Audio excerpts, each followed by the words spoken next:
Good morning, everyone, and welcome. Today, we're going to explore how we can enhance student learning by focusing on content area literacy combined with effective lesson planning. Our discussion will dive into how integrating disciplinary literacy skills with strategic teaching practices can lead to greater academic success for our students. I'm excited to share insights and strategies that can make a real difference in the classroom. Let's get started.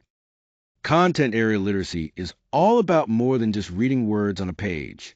It's the ability to read, understand, and communicate information within specific subjects like science, math, social studies, and literature. But it goes beyond basic reading skills. It also involves grasping the specialized vocabulary and concepts that are unique to each discipline, as well as recognizing the distinct ways information is organized in these texts. The scope of content area literacy is broad. It includes decoding challenging texts, analyzing data, and effectively using a language specific to each subject to both learn and express knowledge clearly. This means truly engaging with the material in a way that supports deeper understanding and communication. Literacy serves as a foundation for success across all academic subjects. It's not just about reading and writing.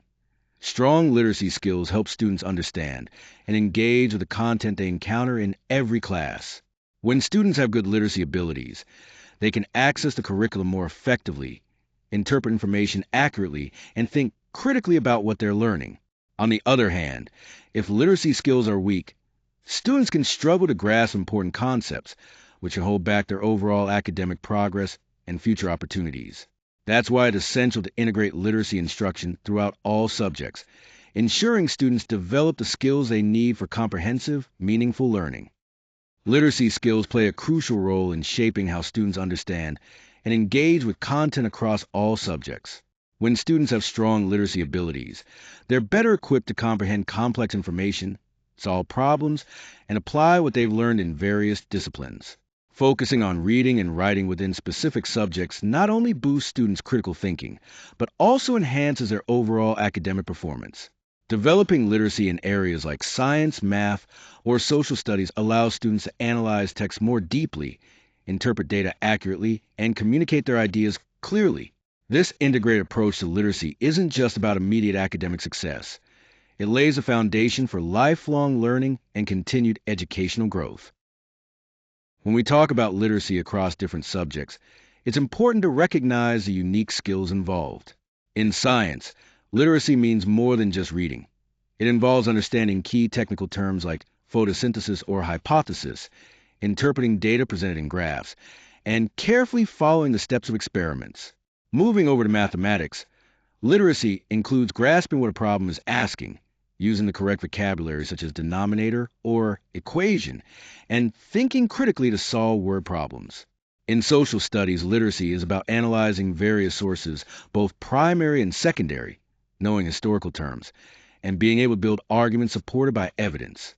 These examples show how literacy adapts to different disciplines, helping students engage deeply with the subject matter. When we talk about lesson planning, clear goals and objectives are absolutely fundamental.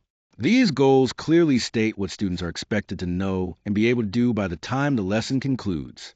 To make these objectives truly effective, they should follow the SMART criteria, meaning they need to be specific, measurable, achievable, relevant, and time-bound. This approach helps both teachers and students understand exactly what success looks like. Objectives serve as a roadmap for instructional decisions, keeping us focused on the most important knowledge and skills that students need. Additionally, having well-defined goals ensures that our lessons align with educational standards and support targeted learning outcomes, making the whole teaching and learning process more purposeful and effective. When planning lessons, it's crucial to align them with academic standards set at the local, state, or national level. This alignment ensures that our teaching is consistent and maintains the necessary rigor across the board. These standards act as benchmarks, clearly defining what students are expected to learn at each grade level, so we have a roadmap to guide our instruction. By aligning lessons with these standards, we make sure that the instruction covers the essential competencies students need to master. This not only prepares them effectively for assessments, but also supports a coherent and well-structured curriculum. Ultimately, this alignment reinforces accountability, helping educators and institutions track progress and maintain high educational quality. Differentiated instruction is all about customizing our teaching to meet the diverse needs, abilities, and backgrounds of our students. It's not a one-size-fits-all approach, but rather adapting lessons so every learner can access the content effectively. To do this, we can use several key strategies. For example, we might vary the complexity of tasks to challenge students appropriately, provide scaffolds to support learners who need extra help, use flexible groupings so students can work with different peers, and present information in multiple ways to cater to different learning styles. The beauty of differentiation is that it promotes equity in the classroom, ensuring all students have the opportunity to engage deeply and grow academically. Importantly, it's an ongoing process. We constantly assess how students are doing and adjust our methods to best support their individual progress. When we begin a lesson, the opening plays a crucial role. First, it's important to activate students' prior knowledge. This helps them connect what they already know to the new material, and also sets a clear purpose for the learning ahead. Using engaging techniques is another effective way to start. This could be asking thought-provoking questions, presenting an interesting fact or a problem, or relating the topic to students' own experiences. A strong opening does more than just grab attention. It builds genuine interest and gives students the context they need to understand new concepts. Finally, the lesson opening prepares learners both mentally and emotionally, so they're ready and motivated to absorb what's coming next. All these elements together lay a solid foundation for a successful lesson. When we talk about modeling in a lesson plan, it means explicitly demonstrating the skill or concept to students, often using think aloud strategies. This helps make the thinking process visible and clear. Next, during guided practice, students get to apply this new knowledge, but with the teacher support and immediate feedback, which is crucial for correcting errors and reinforcing learning. This phase acts as a scaffold, gradually shifting responsibility from the teacher to the students, making sure they're not overwhelmed. Ultimately, effective modeling and guided practice work together to build both understanding and confidence, preparing students to tackle independent work successfully. When we talk about independent practice, we're focusing on giving students a chance to apply what they've learned on their own. This is crucial because it helps them move beyond just understanding concepts in theory to actually mastering them through practice. Independent practice also encourages students to become more self-reliant, building confidence in their abilities.